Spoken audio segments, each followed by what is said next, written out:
Once upon a time, in a land far, far away, a kingdom was prospering. But peace could only last so long.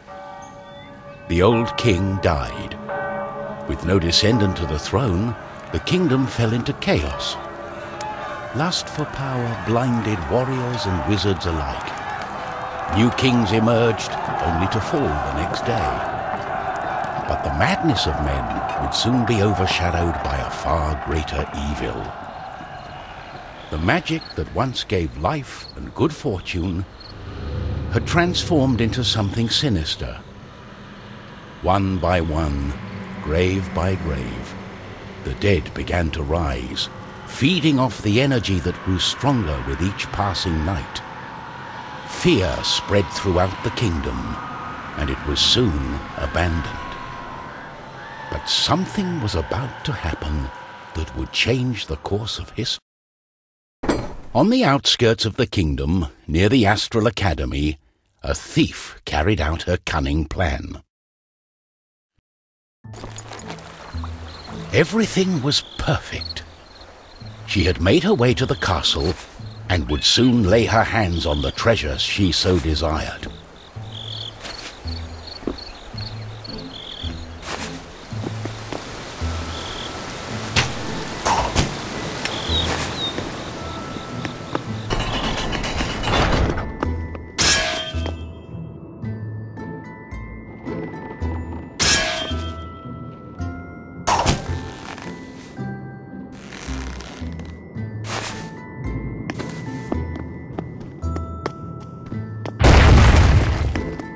The gentle moon smiled at the thief as she made her way towards the shrine of ancient treasure.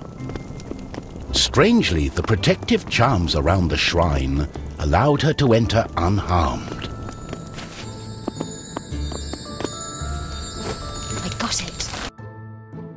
As the thief lay her hand on the treasure, she had a tingling sensation. The thief would soon discover that fate had taken hold of her. Unknown to the thief, a wizard was just waking up. The wizard had taken a look in the spyglass and seen the terrible undead army. He was keen not to die. By my trousers, I must escape. He had been studying the stars and trying hard to learn the elusive fireball spell that all wizards ought to know. Of course, that was a lie. For you see, the wizard had a certain reputation with the ladies. What he had really been up to was the creation of a fake fireball potion that would have impressed the ladies and improved his status. The potion had backfired, causing a fortnight of sleep.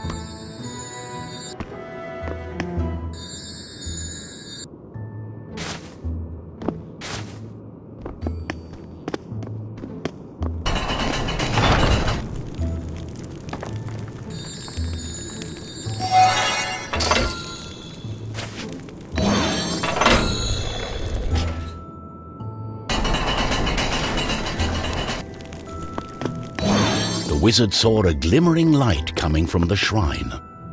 No one had been able to visit it for centuries because of the ancient magic protecting whatever lay inside.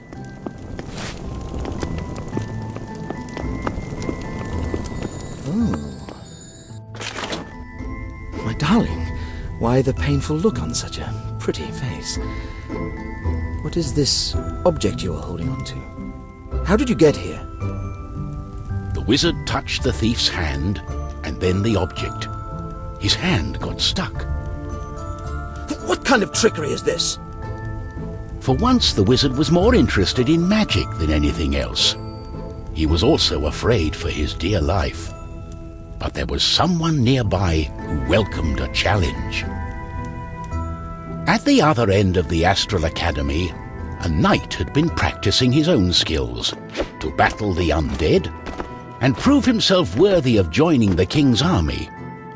Between me and you, he did not quite understand what undead meant, but this was his chance to be the bravest knight of all. The knight felt it was his duty to protect the Astral Academy during this time of despair. He was on the lookout for anything unusual.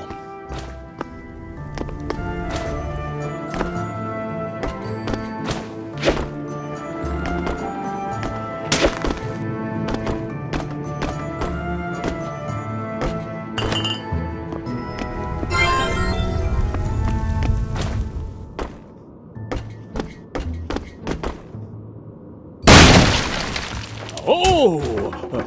What's this? Oh! What's going on?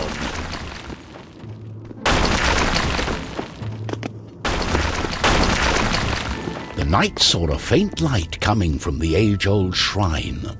Could there be a thief? Was this the knight's day of honor? He had sworn an oath to himself to protect the shrine and the academy. Nothing could stand in his way. What's going on? The knight joined in, taking a firm grip of the object's third side, in a way that only a mighty warrior can. Oh no, this doesn't bode well. What doesn't bode well? There was a flash of light, and the wizard, the thief, and the knight simply disappeared. Our new heroes were overwhelmed by the effect of the mysterious object. The wizard tried hard to remember everything he'd learned of the shrine and its artifact. His mind raced through ancient tales and legends. Finally, the wizard remembered. The treasure, the ancient object, was a device that could bind souls together. How it worked, he did not know. But he knew that it was connected to the legend of the Guardian, whose earthly remains had been buried in the catacombs deep underneath the Astral Academy. The tomb resided right below the shrine. The wizard could not explain it, but he was sure the object was called the Trine. The knight didn't care. A more pressing concern was on his mind.